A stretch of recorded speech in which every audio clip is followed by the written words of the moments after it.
Devika's Kitchen Recipes-ലേക്ക് സ്വാഗതം. ഇന്ന് ഞാൻ ഒരു പച്ചടിയുടെ റെസിപ്പി ആയിട്ടാണ് വന്നിരിക്കുന്നത്. പഴുത്ത പപ്പായ വെച്ചിട്ടുള്ള ഒരു പച്ചടിയാണ്.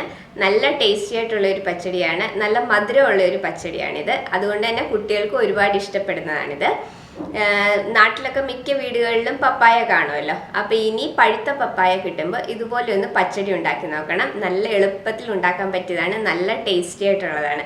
അപ്പോൾ നമുക്ക് എങ്ങനെയാണ് പഴുത്ത പപ്പായ വെച്ചിട്ടുള്ള പച്ചടി ഉണ്ടാക്കുന്നതെന്ന് നോക്കാം. അപ്പോൾ നമുക്ക് പഴുത്ത പപ്പായ വെച്ചിട്ടുള്ള പച്ചടി ഉണ്ടാക്കാം. അതിന് വേണ്ടിയിട്ട് ഞാനിവിടെ വലിയൊരു പപ്പായയുടെ പകുതിയാണ് കട്ട് ചെയ്തെടുത്തിരിക്കുന്നത്. കുരുവും തൊലിയൊക്കെ കളഞ്ഞ് നന്നായിട്ട് ക്ലീൻ ചെയ്ത് വെച്ചിരിക്കുന്നതാണിത്. അപ്പോൾ ഇത് ഞാൻ ചെറിയ ക്യൂബ്സ് ആയിട്ട് ഇതുപോലെയാണ് കട്ട് ചെയ്തെടുത്തിരിക്കുന്നത്. അപ്പോൾ ഇത് നല്ല മധുരമുള്ള പപ്പായയാണ്. അപ്പോൾ നമുക്കിതിനെയും കുക്ക് ചെയ്തെടുക്കാം. അതിന് വേണ്ടിയിട്ട് ഇതൊരു മൺചട്ടിയിലേക്ക് ഇട്ട് കൊടുക്കാം. ഇനി ഇതിലേക്ക് ഞാൻ 2 പച്ചമുളകും കൂടെ ചേർത്ത് കൊടുക്കുന്നുണ്ട്. ഇപ്പോൾ പച്ചമുളക് ഇടുന്നത് താല്പര്യമില്ല എന്നുണ്ടെങ്കിൽ ഇതിന് പകരം മുളക് പൊടി ചേർത്താലും മതി. ഇനി ഇതിലേക്ക് കുറച്ച് കറിവേപ്പിലയും കൂടി ഇട്ട് കൊടുക്കാം. ഇതിലേക്ക് 1/2 ടീസ്പൂൺ മഞ്ഞൾപ്പൊടി, ആവശ്യത്തിന് ഉപ്പും കൂടി ഇട്ട് കൊടുക്കാം. ഇനി ഇതിലേക്ക് ഞാൻ 1/2 കപ്പ് വെള്ളമാണ് ഒഴിച്ചു കൊടുക്കുന്നത്. ഇത് കുക്ക് ആവാൻ വേണ്ടിയിട്ടുള്ള വെള്ളമാണ്. അപ്പം 1/2 കപ്പ് വെള്ളം മതി. കാരണം പഴുത്ത പപ്പായ ആയതുകൊണ്ട് പെട്ടെന്ന് തന്നെ കുക്കായി കിട്ടും. അപ്പോൾ ഇത് നന്നായിട്ടൊന്ന് മിക്സ് ചെയ്തതിന് ശേഷം നമുക്കിത് അടച്ചു വെച്ച് ഒന്ന് കുക്ക് ചെയ്തെടുക്കാം.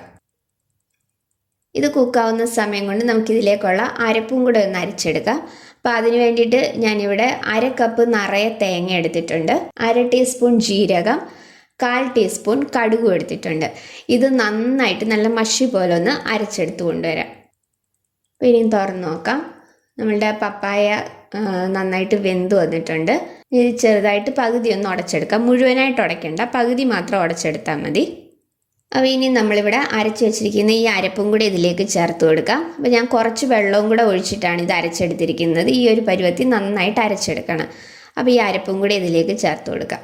ഇനി ഇത് നന്നായിട്ടൊന്ന് മിക്സ് ചെയ്തതിന് ശേഷം ഈ അരപ്പിൻ്റെ ആ ഒരു പച്ചച്ചൊവ്വയൊന്ന് മാറുന്നത് വരെ നമുക്ക് അടച്ചു വെച്ചൊന്ന് കുക്ക് ചെയ്തെടുക്കാം. ഒരു 2 മിനിറ്റ് ഒന്ന് കുക്ക് ചെയ്താൽ മാത്രം മതി. ആ അരപ്പിൻ്റെ പച്ചച്ചൊവ്വയൊന്ന് മാറണം, അത്രയും മാത്രം മതി. അപ്പോൾ അത് കുക്കാവുന്ന സമയം കൊണ്ട് നമുക്ക് ഇതിലേക്കുള്ള തൈരും കൂടെ ഒന്ന് ഉടച്ചെടുക്കാം. ഞാനിപ്പോൾ 1/2 കപ്പ് തൈരാണ് എടുത്തിരിക്കുന്നത്. ഇത് മിക്സിയുടെ ജാറിലിട്ട് അടിച്ചെടുക്കണം. ഒരു വെള്ളമായി പോകും. ജസ്റ്റ് ഒന്ന് ഫോർക്കോ അല്ലെങ്കിൽ ഒരു സ്പൂണോ വെച്ച് ഒന്ന് കട്ടകൾ ഉടച്ചെടുത്താൽ മാത്രം മതി. അപ്പോൾ ഇനി ഇത് നമുക്ക് തുറന്ന് നോക്കാം. അപ്പോൾ നമ്മളുടെ അരപ്പൊക്കെ നന്നായിട്ട് കുക്കായി വന്നിട്ടുണ്ട്. അപ്പോൾ ഇനി ഇതിലേക്ക് ഞാൻ 1 ടീസ്പൂൺ പഞ്ചസാരയും കൂടി ഇട്ട് കൊടുക്കുകയാണ്.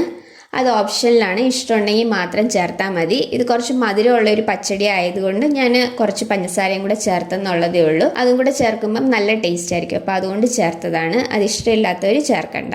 അപ്പം ഞാനിവിടെ തൈര് നന്നായിട്ട് ഉടച്ചെടുത്ത് കൊണ്ടുവന്നിട്ടുണ്ട്. അപ്പോൾ ഇനി നമുക്ക് ഈ തൈരും കൂടെ ഇതിലേക്ക് ചേർത്ത് കൊടുക്കാം. തൈര് ചേർത്തതിന് ശേഷം ഒരുപാട് നമ്മൾ തിളപ്പിക്കരുത്, പിരിഞ്ഞു പോകും. ചെറുതായിട്ടൊന്ന് ചൂടായി വന്നാൽ മാത്രം മതി. അപ്പോൾ തൈരും കൂടെ ചേർത്ത് കൊടുത്തിട്ട് നന്നായിട്ടെല്ലാം ഒന്ന് മിക്സ് ചെയ്തിട്ട് ചെറുതായിട്ടൊന്ന് ചൂടായി വരുമ്പോൾ നമുക്കിത് ഓഫ് ചെയ്ത് വെക്കാം. അപ്പോൾ നന്നായിട്ട് ഫ്ലെയിം കുറച്ചിട്ടതിന് ശേഷം തൈര് ഒഴിച്ചിട്ട് നന്നായിട്ട് ഫ്ലെയിം കുറച്ചിട്ടതിന് ശേഷം ഇതുപോലെ ഒന്ന് ഇളക്കി കൊടുത്താൽ മാത്രം മതി. ഇപ്പോൾ ഇത് നന്നായിട്ടൊന്ന് ചൂടായി വന്നിട്ടുണ്ട്. അപ്പം ഞാൻ ഇനി ഫ്ലെയിം ഓഫ് ചെയ്തിട്ട് ഇതൊന്ന് മാറ്റി വെക്കുകയാണ്. അപ്പോൾ ഇനി നമുക്കിതിലേക്ക് താളിച്ചൊഴിക്കാം. അതിന് വേണ്ടിയിട്ട് ഞാനൊരു പാൻ ചൂടാവാൻ വെച്ചിട്ടുണ്ട്. പാൻ ചൂടാകുമ്പോൾ അതിലേക്ക് 1 ടേബിൾ സ്പൂൺ വെളിച്ചെണ്ണ ഒഴിച്ചു കൊടുക്കുക. എണ്ണയൊന്ന് ചൂടാകുമ്പോൾ അതിലേക്ക് കടുക് ഇട്ട് കൊടുക്കുക. അപ്പോൾ കടുക് ഒന്ന് പൊട്ടി വന്നു കഴിയുമ്പോൾ നമുക്കതിലേക്ക് വറ്റൽമുളകും കൂടെ ഇട്ട് കൊടുക്കാം.